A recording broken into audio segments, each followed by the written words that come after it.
Hi everyone, and welcome to my first creative ChannelSide Chat. This is a different style of content, designed to cover essential deck building concepts in an approachable and understandable manner. Hopefully you come away with learning something new. Unlike most of my creative deck profiles, no finished deck builds will be showcased and no replays will be found here. Only an insightful lecture on how to use engines. So sit back, enjoy the chat, and open your mind to learning something new.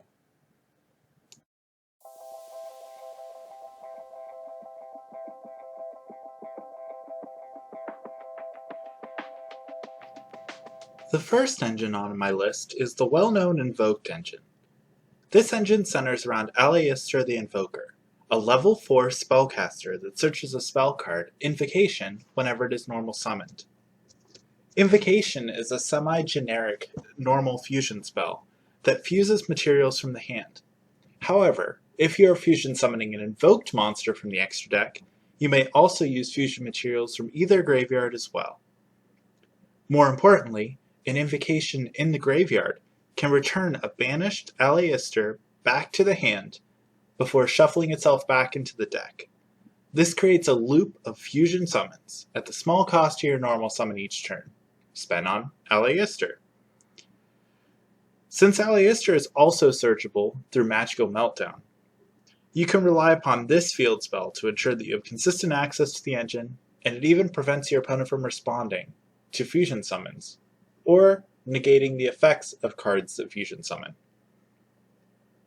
At a minimum, the final pieces of this engine is an Invoked Mechaba in the extra deck, the fusion of an Aleister the Invoker and one light monster, and a single copy of Artemis, the Magistus Moon Maiden, as this gives you everything you need.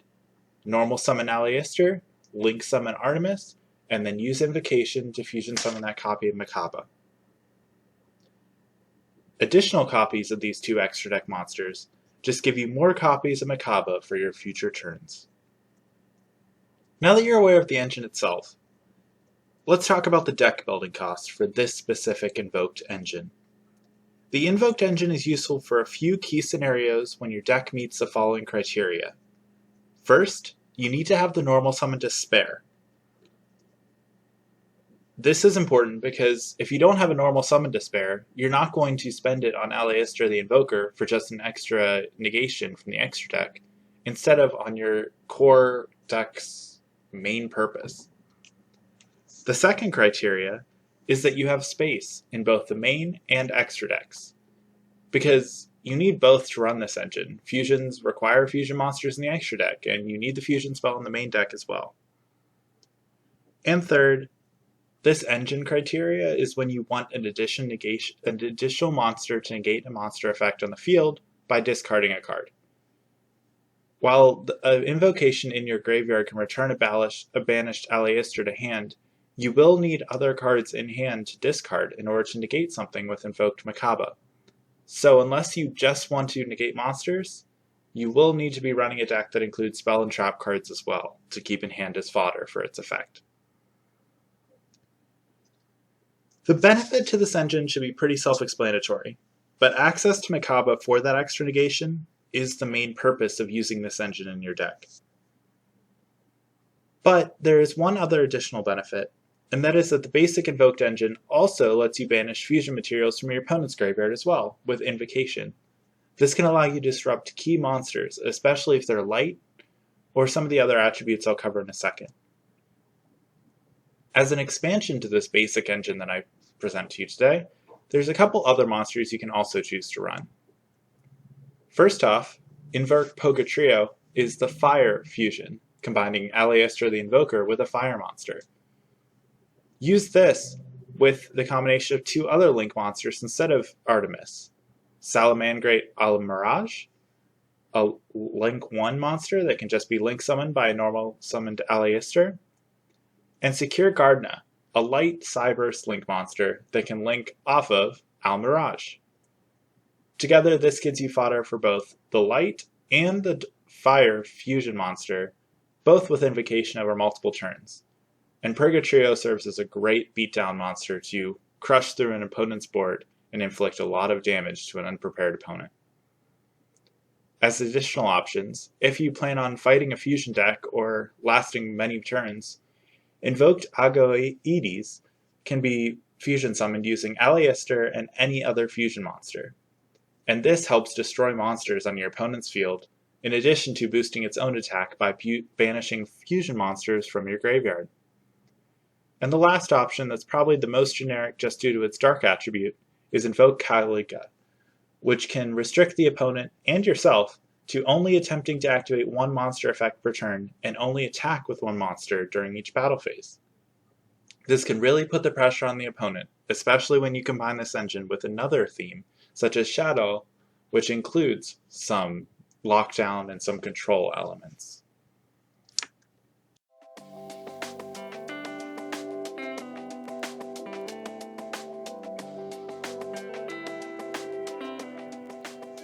The second engine on this video is the Evil Eye engine, and there are a lot of parallels to the first Invoked engine that I covered, this time just with a fiendish twist. The Evil Eye engine centers around the combination of Surziel, Watcher of the Evil Eye, and the Evil Eye of Selene. Much like the Invoked engine, this all starts with a normal summon. This time, you're using Surziel, because whenever Surziel is normal summoned, you can search any Evil Eye card from your deck to your hand except for itself. Most of the time, you're going to be searching the Evil Eye of Selene, the equipped spell card, which protects the equipped Evil Eye monster from battle, destruction by card effects, and also targeting by card effects. But the real power here is the effect of Surziel whenever it is equipped with the Evil Eye of Selene. Whenever it's equipped, it can target and destroy one special summoned monster that your opponent controls. This is extremely powerful in controlling your opponent's board, but instead of providing a negation, it provides destruction. Another parallel to the Invoked engine is that this theme also has a field spell card that can be used to search out your initial starter. In this case, it's Evil Eye Domain, Pareidolia, which can be used to search any Evil Eye monster whenever it's activated. As the third and final parallel to the Invoked engine, this engine has a ton of recursion, as Pareidolia recovers an Evil Eye monster from the graveyard whenever it's destroyed by a card effect. Evil Eye of Selene can banish another Evil Eye spell or trap card from your graveyard to return itself to the field. And Surziel has an effect to destroy that Pareidolia to recover an Evil Eye monster from your graveyard. Altogether, this engine is very versatile, and as you'll notice, it only takes up spots in the main deck. So let me talk a little bit more about that deck building cost. At a minimum, the Evil Eye engine must require that normal summon again. Much like the Invoked engine, you need to be able to invest your normal summon into Surziel to make this engine worth it. And second, you want to destroy your opponent's monsters rather than negate their effect activations. This is important because it is an important distinction in today's game, as a lot of modern monsters carry some form of protection, whether it's protection from disruption, protections from effects, or the ability to negate. But since Evil Eye of Selene offers Surziel protection as well while he's disrupting your opponent, that can be a little bit more powerful than Invoked Makaba in certain situations. And as a bonus, the Evil Eye of Selene starts boosting your Surziel over time, as every time it activates its effect, the Surziel will gain 500 permanent attack at the cost of 500 of your life points. This means that over time, your Surziel will become an unstoppable threat that really can put your opponent on a clock and end the game quicker. So speaking of the benefit of this engine, it's clearly the disruption through destruction of Surziel.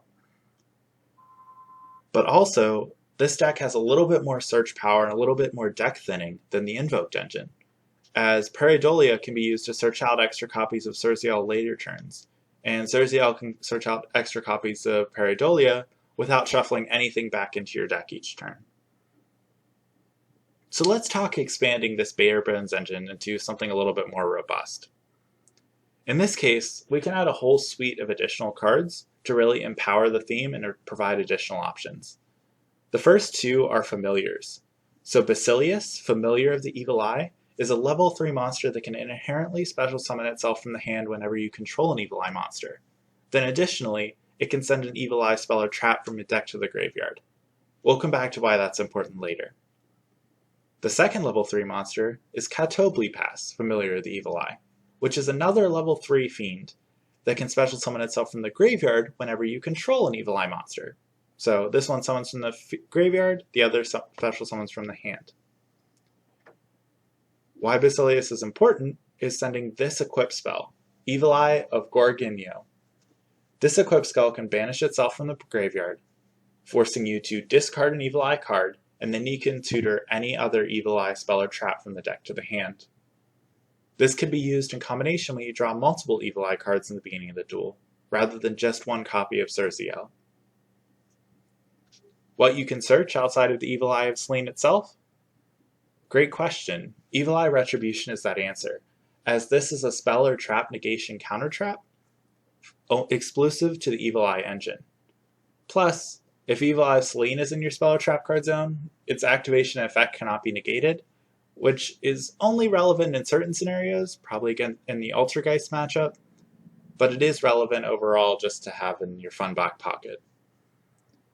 Additionally, the Evil Eye engine has a couple of link monsters that can be also used to bolster your extra deck. Surziel, ruler of the Evil Eye, is Surziel on steroids, upgrading its quick effect to be able to destroy any card your opponent controls. And then additionally, its drawback is that it negates one effect monster that currently points to, which could be one of your opponents. If destruction is not in your favor and you still run the extended engine, Gorgon, Empress of the Evil Eye is your choice, as this Link 2 monster has a quick effect monster negation, so it can be used to disrupt your opponent that way, rather than just relying on destruction as your only disruption.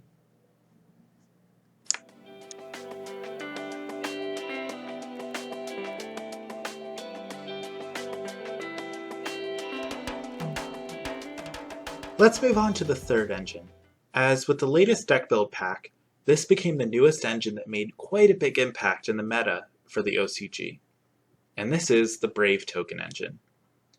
This engine centers around the creation of a Brave Token by the spell card, Rite of Aramesia. Then, as the second part of Rite of Aramesia's activation, it places a Journey of Destiny face up on your board. Journey of Destiny, this continuous spell, can then be used to search a monster from your deck that specifically lists Brave Token in its text, and then you send a card from your hand to the graveyard. Additionally, whenever any monster is normal or special summoned, you get to tutor an equip spell that lists Brave Token in its text from your deck to your hand. So let's talk about the monster first. In most cases, the monster you'll be tutoring with Journey of Destiny is Wandering Griffin Rider, which can special summon itself from the hand while you control no monsters, or when you control Brave Token. Additionally, whenever a card or effect is activated while you control that Brave Token, it can be returned back into the deck to negate the activation and destroy the card, giving yourself another negator. The equip spell we're searching with Journey of Destiny is Dracoback, the Dragon Steed, which equips to a monster you control and can be used to return a card your opponent controls back to the hand whenever it is equipped to a non-effect monster, such as that Brave Token we summoned in the very first place. Tying this engine all together, since this is really a progression of effects, is Aquamancer of the Sanctuary, a level 3 water monster that can banish itself from the hand or graveyard to tutor that Rite of Aramesia from your deck or graveyard to your hand. Additionally, if you control Brave Token, you can special summon it from the hand, letting it serve as additional extenders in the case you want to use it for link summons, rather than just tutoring that Rite of Aramesia. Despite having the most consistency and search potential of the engines I'll cover today, the deck building cost of this engine is where it sets itself apart and is quite steep. Whenever you activate the spell card Rite of Aramesia, you are prevented from activating effects of monsters that were normal summoned or set for the entire turn. That means that this engine does not work with any card that triggers when normal summoned, such as Aleister or Surziel. Those engines just don't play well together with a Brave Token engine. Outside of that, one activation of Aquamancer with this engine gives you at minimum a Brave Token from Rite of Aramesia, a Journey of Destiny face up on the board, a searched monster, and a searched equip spell, assuming your opponent doesn't negate anything in the chain. That's not too shabby for an advantage engine. So this is really the benefit of running this engine, is the sheer card advantage that you get out of running it. But you have to keep that deck building cost in mind, that you are restricted to activate the effects of only monsters that were special summoned. But at the end of the day, this engine does effectively give you 2 link materials as well, especially if you're going from generic link summons or really want to build up your board to go into a high-powered link 4 or link 5 monster. There's also a particular synergy at play here with Journey of Destiny, since it sends a card from your hand to the graveyard, in case you do want to use that to your benefit with other archetypes that like to be sent to the graveyard to trigger their effects. As far as expanding this bare bones engine goes, there isn't too many options outside of considering other cards in the archetype. Magicite Warrior of the Ancient Ruins is first, which is a fire warrior monster that can also special summon itself from the hand whenever you control Brave token. This means that you have another option to either tutor and summon and use as link material if needed, but it is more useful to Wandering Griffin Rider only if you're taking advantage of its fire and warrior type and attribute, as that's really the only thing that stands it apart as an engine. Another card to improve the engine, Foolish Burial, since Aquamancer's Sanctuary can banish itself from the graveyard in order to add that Rite of Artemisia. So Foolish Burial just serves as another copy of Aquamancer to get your combo started.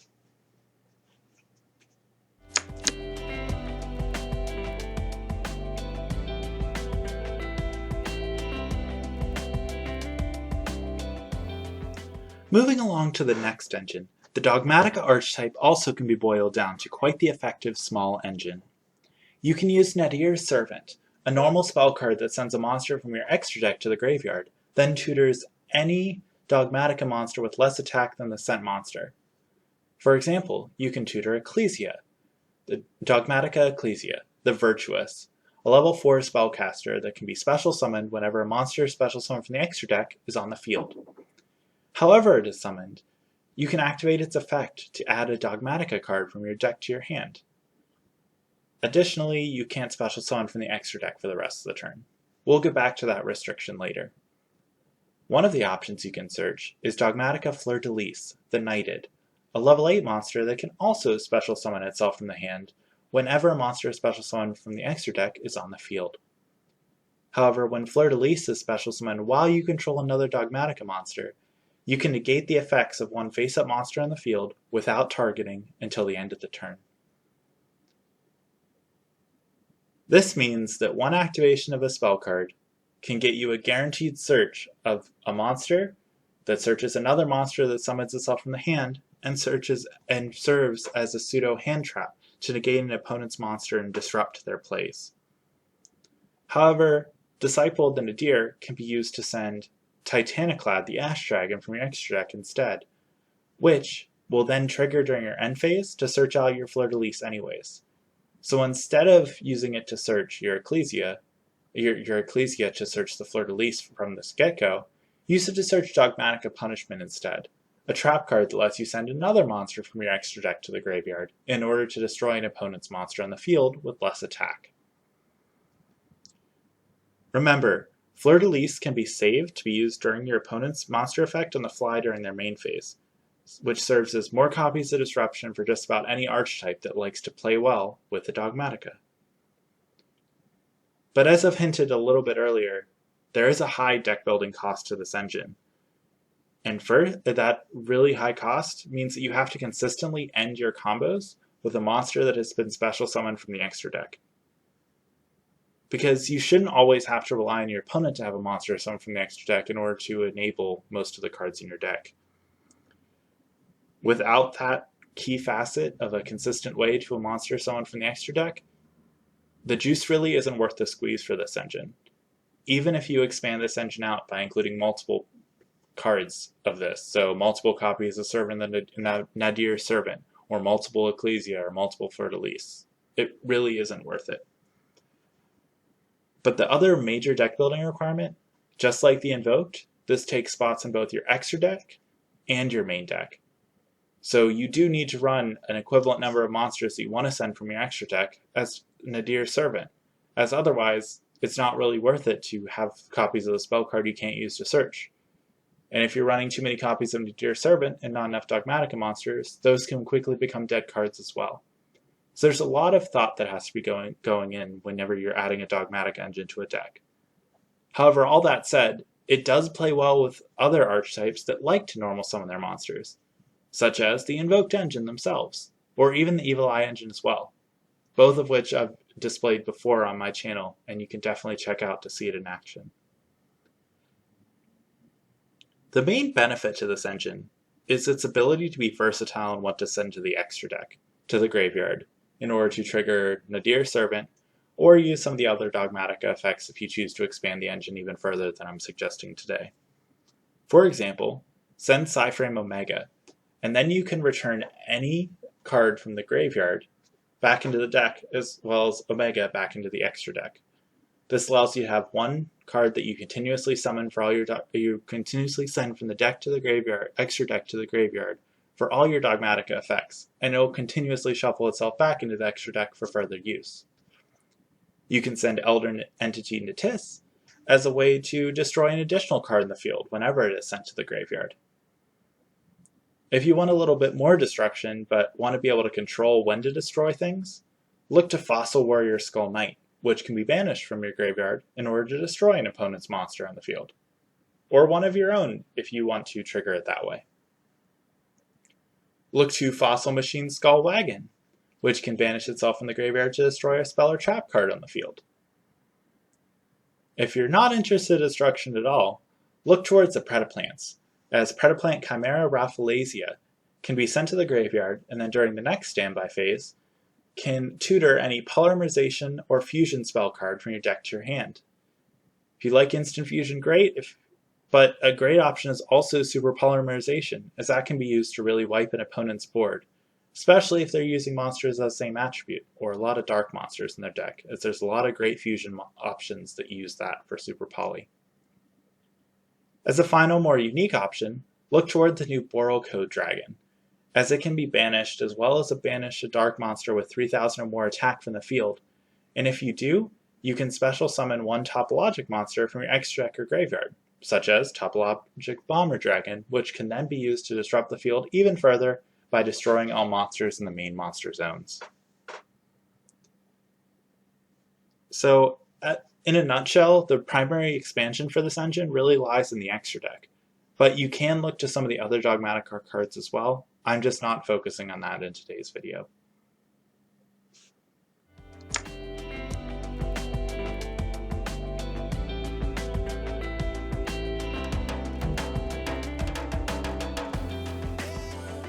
Finally, we get to my favorite hidden gem of an engine, and this one only consists of 4 cards. 3 copies of Lord of the Heavenly Prison, and 1 copy of Imperial Iron Wall. With a new meta upon us, with a ton of decks that are hell-bent on banishing cards, whether it's from Sword Soul to Bee Trooper, from Dragon Link to Fluanderies, banishing has become a core aspect of the modern game. With Imperial Iron Wall, you turn that off entirely, and that can consist of the entire game plan for the opponent.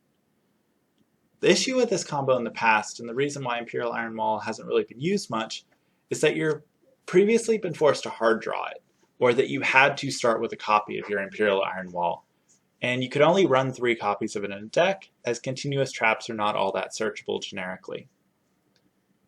However, all that has changed with Lord of the Heavenly Prison. Lord of the Heavenly Prison can be revealed from your hand during your main phase, and then while it's revealed, set cards on your field cannot be destroyed by card effects. Then whenever any set spell or trap on the field is activated, Lord of the Heavenly Prison can special summon itself from the hand, and then if it was previously revealed, you can set 1 spell or trap card from your deck, such as Imperial Iron Wall, only to banish it during the end phase of the next turn. However, Imperial Iron Wall prevents cards from being banished, so if you do set Imperial Iron Wall, it's there to stay on your board. But the deck building cost for this is extremely unique, much like the engine itself. if you notice, Lord of the Heavenly Prison requires you to activate a set spell or trap card. Therefore, this engine doesn't work in very monster-heavy decks. You should look towards decks that already run quick play spells or normal trap cards that normally are set on the field, and that way you get extra bang for your buck whenever you do activate those. But there's another hidden deck building cost here that might be a little bit harder to spot, and that's that you have to be running a deck that can get by with only 4 cards in the starting hand. Because if you draw that Lord of the Heavenly Prison, you really only have 4 other cards in your hand if you want to keep it activated in order to trigger it during your opponent's turn. As a result, don't try to play this engine with a deck that really does make full use of that 5 cards in order to make all of its plays, in order to extend all its combos, or to play through any hand traps. Because that will not end up too well for you if you do open up with that Lord of the Heavenly Prison like you're hoping to in order to trigger the Iron Wall combo. So what decks should consider using things like this? A great option is something like Altergeist, as it's a deck that already runs a ton of trap cards to begin with that are all going to want to be activated during the opponent's turn. Plus, it protects your back row, your set cards in the field, until you activate them, or until you actually summon that Lord of the Heavenly Prison from your hand. So it gives you even more protection for your plays as well as you go to disrupt the opponent. But there's a hidden benefit here to this engine beyond just preventing banishing, and that's the versatility of Lord of the Heavenly Prison, since it can be used to search any spell or trap card, not just Imperial Iron Wall. So if you're running a deck that already naturally runs a very high-powered spell card, Soul Charge of the Past, so something like Rekindling now, or something that when you play that card you expect to win the game, you can even use this Lord of the Heavenly Prison to search that card. You'll see it in more matches, you'll see it in more duels, and that'll give you a higher win rate as well, especially if that card you're searching has been previously unsearchable before. So you can get a lot of mileage out of one spell or trap card activation on your opponent's turn. And if your opponent happens to activate a set spell or trap card to trigger your Lord of the Sky Prison, feel free to just summon it from your hand yourself and use it as additional link material as well. Altogether, this card is great at either snowballing advantage by tutoring a card you'd love to see more, or by tutoring a card that just prevents your opponent from playing the game they wish to play.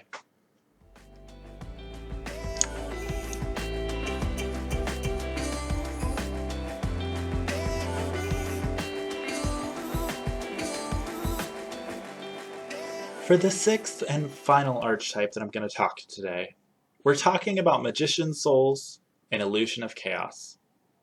Illusion of Chaos is a new Dark Magician support monster from the upcoming Battles of Chaos set. And this is perfect for running Magician Souls as an engine into the new game. Illusion of Chaos can reveal itself from the hand to add any monster that includes Dark Magician in its card text, and then you place any card from your hand back on top of the deck.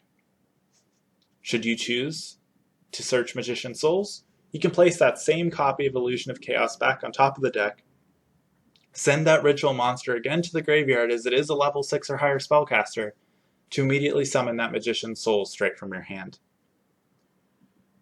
This synergizes perfectly with other tutoring cards, such as Preparation of Rites, which can tutor any level 7 or lower ritual monster, as that means you effectively have anywhere from the 6 displayed to 9 copies of Magicians of Souls in your main deck. This gives you consistent access to a high-power card that is very versatile in its own right. But where this engine really starts to shine is Illusions of Chaos Return to Deck effect, as you can combine that with other engines, or other cards that are deck engine requirements, rather than entire engines or just Illusion of Chaos itself. So let's explore this with an example.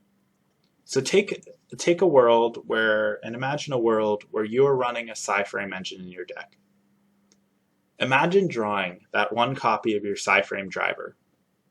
Most decks, most duelists even, would just chalk that up as an unlucky brick draw, look towards the next game as you're playing with one card down in your hand, as the Psyframe driver is a normal monster and completely unusable in most decks.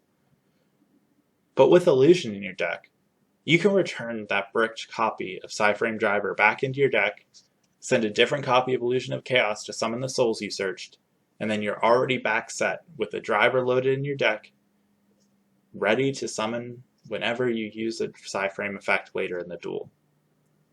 This prevents you from using 2 cards from your hand in order to negate an effect with a Psyframe, while also advancing your game state by tutoring a souls, getting another monster on your board, and giving you the option to mulligan your spells or traps. And that mulligan effect is really the reason to run this engine. Magician Soul summons itself from the hand easily, but then it also lets you send up to 2 spells or traps from your hand or field to the graveyard to draw that many cards. Imagine some of the other engines we've talked about that ran a field spell just to search your engine requirement. So the Magical Meltdown to search your Aleister, or the Pareidolia to search your Cerziel. Those are just spent cards sitting on your field, ready to be converted into extra draws with Magician Souls. And it also serves as a great target for your opponent's monster effects, especially those that activate in the hand, as they'll want to prevent you from drawing more cards and seeing more of your power options in your deck. But you don't just have to send face-up spell cards or use spell or trap cards. You can also use cards that just you didn't draw the requirements for. Something that has a high cost. Send it to the graveyard, draw new cards, and hopefully you'll see a better win condition in your hand with the draws the Magician Souls offers to you. But at the very least, it just serves as an extra link material.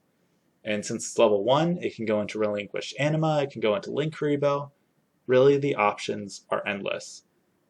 And this is something really awesome that you should definitely check out for your deck if you're running a lot of spell and trap cards already.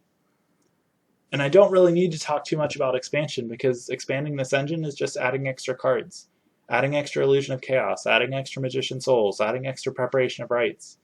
And if you go with the Preparation of Rites option, your Magician Souls will have more spell or trap cards to send to draw with its effect, should you draw multiples. But the deck building cost here is truly the cost of buying your copies of Magician Souls. Because let's be honest, it costs a lot of money in the real world, and it costs that much money for a reason. So be on the lookout for that. Just to close out today's video, we've talked about a lot of different engines. We start off by talking about the Invoked engine and the Evil Eye engine, both of which rely upon a normal summon in order to kick off your combination. We then talked about 2 engines with a little bit more restrictions, in the form of the Rite-of-Mar Yugioh or Brave Token engine, or the Dogmatika engine. Then lastly, we talked about more flexible options, so looking at Lure of the Heavenly Prison, or Magician Souls. Hopefully this video clarified to you about what you should think about when you're considering an engine to pair with your primary archetype when building a deck. But more importantly, hopefully it inspires you to try out a new combination, or try some of these engines out with a different theme. Remember, being creative and having fun with a game is all about trying new concepts until you find the one that resonates with you. And if this overview of various engines helps you get to that, I'll call it a success. Or just even if you learned something new about the game, or learned about a new interaction that you didn't have filed away in your head already, I'm cool with that too. So thanks for listening. Hopefully you got something out of this creative ChannelSide Chat, and please provide feedback on this new style of video. Next week, I'll catch you back with some more of my normal profiles. So for now, Quincy out.